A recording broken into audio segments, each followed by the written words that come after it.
বিরতির পর নজর রাখবো পরবর্তী সংবাদে। লালগড়ে ফের মাও সন্ত্রাস, সুকমায় শহীদ পুলিশ আধিকারিক। মাওবাদীদের ভারত বন্ধের আগেই ঘটনা ঘটল মর্মান্তিক এই ঘটনাটি। আইইডি বিস্ফোরণে মৃত সহকারী পুলিশ সুপার। এবং এই বিষয়ে বিস্তারিত জানবো, টেলিফোন লাইনে যুক্ত হয়ে গেছেন আমাদের প্রতিনিধি সৌম্য মুখার্জি। সৌম্য, কি বর্তমানে এই আপডেট রয়েছে এই ঘটনার প্রেক্ষিতে?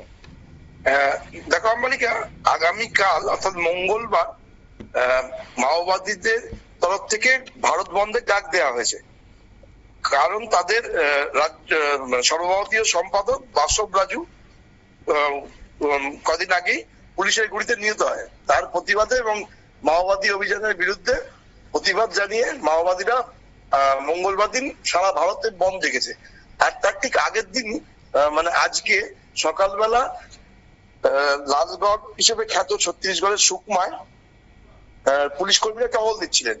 সেই সময় টহলদারির সময় মাওবাদীদের মাটিতে পুঁতে রাখা আইইডি বোমার বিস্ফোরণে মৃত্যু হয় কোন্ডা ডিভিশনের এসপি রাকাশ রাও গিরিপুঞ্জের।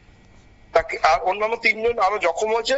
তাদের মধ্যে তিনজনকে এয়ারলিফট করে হাসপাতালে নিয়ে যাওয়া হয়েছে, আর বাকিদের অবস্থা আশঙ্কাজনক। এই নিয়ে বলা যেতে পারে যে এই নিয়ে চলতি বছরের মধ্যে মোট 18 জন নিরাপত্তা কর্মী নিহত হলো মাওবাদীদের হাতে। তা সত্ত্বেও মাওবাদী অভিযান কিন্তু থামেনি। মাওবাদী বিরোধী অভিযান চলছে এবং আশা করা যাচ্ছে যে মানে কেন্দ্রীয় স্বরাষ্ট্রমন্ত্রী যে টাইম লাইন দেওয়া হয়েছে 2026 সালের মার্চ মাস পর্যন্ত, তার মধ্যেই ছত্তিশগড়কে মাওবাদী মুক্ত করার শপথ নিয়েছে পুলিশ বা ছত্তিশগড় প্রশাসন। সেই লক্ষ্যেই তারা এগিয়ে চলেছে।